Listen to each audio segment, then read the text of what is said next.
দেখতে দেখতে 3 মাস পার হয়ে গেল এই সরকারের। অনেকেই এখন হিসাব করছেন যে এই সরকারের পরিণতি কি। কেউ কেউ বলছেন যে 15 বছর লেগেছিল হাসিনাকে সরাইতে বা পতন ঘটাইতে, এই সরকারের পতন ঘটাইতে 15 দিনও লাগবে না, কেউ কেউ আবার বলেন 15 ঘন্টাও লাগবে না। তো মোট কথা একটা হাতের মোয়া হয়ে গেছে, ক্ষমতায় থেকে বিচ্যুত করা বা পতন ঘটানো হাতের মোয়া হতে পারে। একটা সবার মধ্যে একটা আত্মবিশ্বাস কারো কারোর মধ্যে, আমি সবাই বলবো না। এখনই অনেকে বলেন যে কানাডায় বেগম পাড়ায় আমাদের কোনো বাড়ি নাই। ছোট ছোট বাচ্চারা বলতেছে সেদিনই তারা রাজনীতি শিখলো। কিন্তু ইতিমধ্যে বেগম পাড়া না হোক, গুলশান বনানীতে বেগম পাড়া কিন্তু তারা গড়ে তুলছে। আর কানাডা যাইতে বেশি দিন লাগবে না যদি এইভাবে চলতে থাকে।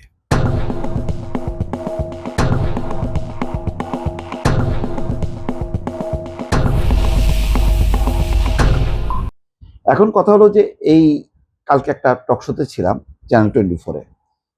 মান্না ভাই এই প্রসঙ্গটা নিয়ে আসলেন যে কি মূল্যায়ন। প্রথমেই বলতে গেলে যে আমার পালা পড়লো, দ্বিতীয় ভাগে এই প্রশ্নটার উত্তরে আসলে কি দেব। একটা সরকারের মূল্যায়নের জন্য 3 মাস তো কিছুই না, 6 মাসও কিছুই না, অ্যাটলিস্ট 1 বছর। কিন্তু কিছু ট্রেন্ড বোঝা যায়। সেই ট্রেন্ডে যেটা বুঝতে পারি, এখানে সফলতাও আছে, ব্যর্থতাও আছে।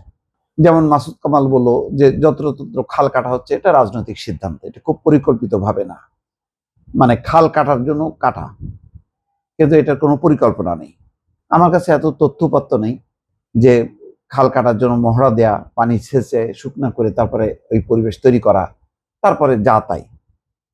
এখন অনেকগুলো সোশ্যাল মিডিয়া এবং গণমাধ্যমের মেইন স্ট্রিম মিডিয়া তো আছে, তারা নিশ্চয়ই 2 মাস 3 মাস পরে ওইসব খালগুলো পরিদর্শন করবে, যে দেখবে যে আসলে খাল কাটার পরিণতিটা কি। কিন্তু কাজটা ভালো, কিন্তু পরিকল্পিতভাবে হচ্ছে না, এটা মাসুদ কামালের বক্তব্য। আমার বক্তব্য শুরুটা এরকমই হয়, কিন্তু পরিবর্তনটা দেখেন, কিছু কিছু পরিবর্তন হয়, আমরা অতীতটা ভুলে যাই। আমি 2-3টা উদাহরণ দেখাইছি, যেহেতু এখন পুরো কনক্লুশনে আসা যাবে না, কিন্তু কয়েকটা তো কথা বলা যাবে। যেমন দেখেন, ঢাকার রাজপথ দেখেন। আমি বলছিলাম কালকে একটা টক শোতে যাচ্ছিলাম, প্রথম আলোর টক শোতে, মুষলধারে বৃষ্টি। আমি সিএনজিতে ছিলাম, রীতিমতো অর্ধভেজা অবস্থায়। তো সিগনালে যখন দাঁড়ালো, আমি বললাম যে এখন তো গাড়ি ঘোড়া কম, ওই দিক দিয়ে নাই, ইয়ে চলেন, মানে টান দেন।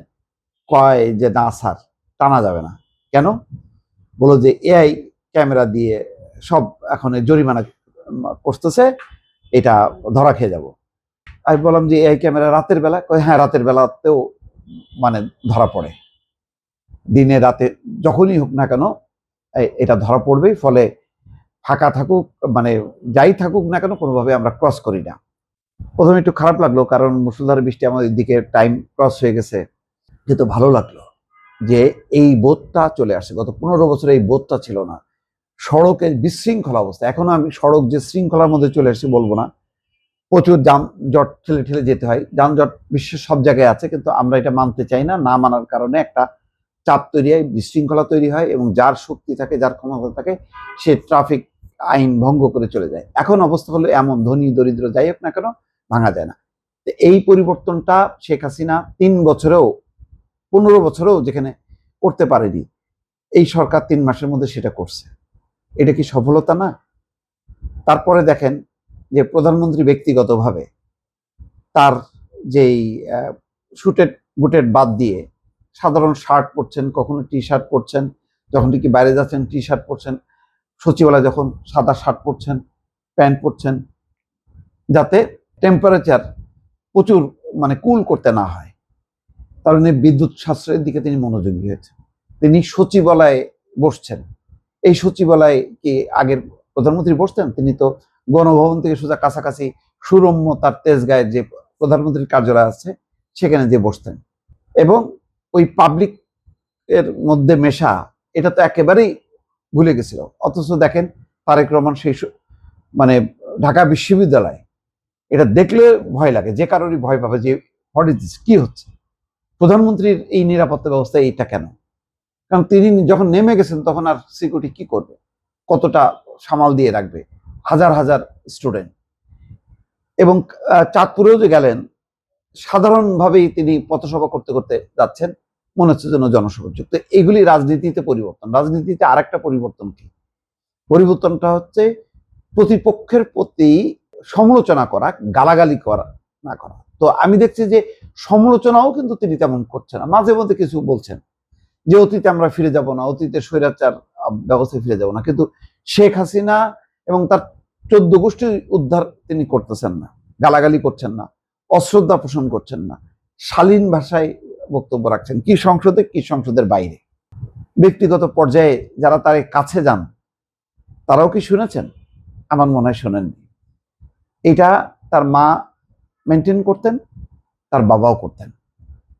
তাহলে রাজনীতিতে কি, যেই রাজনীতিটা যেই রকম ভয়াল অবস্থায় চলে গেছিল, যেইভাবে প্রতিপক্ষকে গালাগালি করা, নির্মূল করা, ধ্বংস করা, উস্কানি দেয়া, এই ঘটনা, এই কাজগুলি কি আমরা গত 3 মাসে দেখলাম? দেখি নাই তো। কিন্তু ঠিকই সমালোচনা আছে শালীন ভাষায়। এই সমালোচনা তো থাকবেই রাজনীতিতে, গণতান্ত্রিক রাজনীতিতে সমালোচনা, আলোচনা এগুলি তো চলতে থাকবে, তা নাহলে তো গণতন্ত্র বিকশিত হবে কি করে, বা অন্যের ভুলটা কিভাবে আমরা ধরাই দেব? আমরাও কি সমালোচনা করছি না? করছি।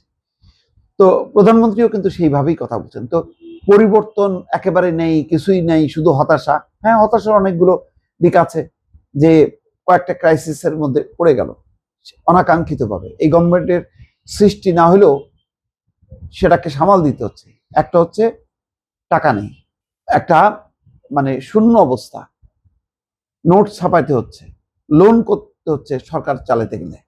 তারপর হলো তেলের দাম বেড়ে যাওয়াতে চাপ বাড়লো, বিদ্যুতের দাম বাড়াতে হচ্ছে। তারপরে হামের ঘটনা নিয়ে যে সারা দেশে একটা মহামারী বলা যায়, বাচ্চাদের মৃত্যু হচ্ছে, কোনোটাই কিন্তু তারেক রহমানের সরকারের দায় না, কিন্তু সেই দায়টা তাকে সামাল দিতে হচ্ছে। তো এইগুলি তো যদি না থাকতো, এই ক্রাইসিসগুলি যদি না থাকতো, তাহলে তারেক রহমানের জন্য বা এই সরকারের জন্য যতটা স্মুথ হতো, এখন তো সেটা হচ্ছে না। এটা হলো বাস্তবতা। তো এই বাস্তবতার প্রেক্ষিতে এখন দেখতে হবে যে চেষ্টাটা আছে কিনা।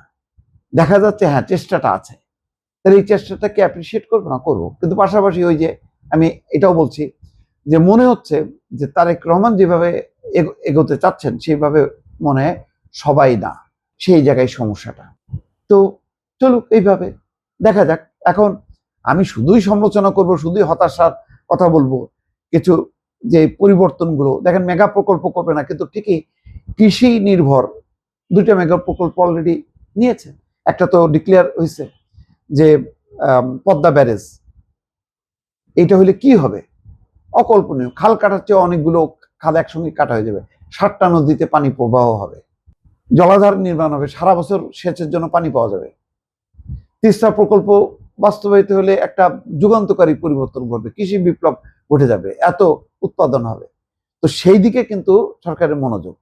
সরকার ওই বড় বড় বিল্ডিং করো আর টাকা মারো, কমিশন খাও, এইদিকে তো সরকার নজর দিচ্ছে না। তো এই পরিবর্তনগুলো তো বোঝা দরকার। আপনি ঢাকা শহরটা চিন্তা করেন, আমি বারবার বলি, রাজপথে যেই এখন নামছে অবাক হয়ে যাচ্ছে। মানে সিগন্যাল বাতির দিকে কেউ তাকায়, এটা তো ভুলেই গেছিল, সেটা এখন সবাই তাকাচ্ছে। এই 3 মাসের মাথায় এসে সবাই এখন তাকানো শুরু করছে সিগন্যাল বাতির দিকে, এবং তারপরেই সে চলছে। এটা কি পরিবর্তন না?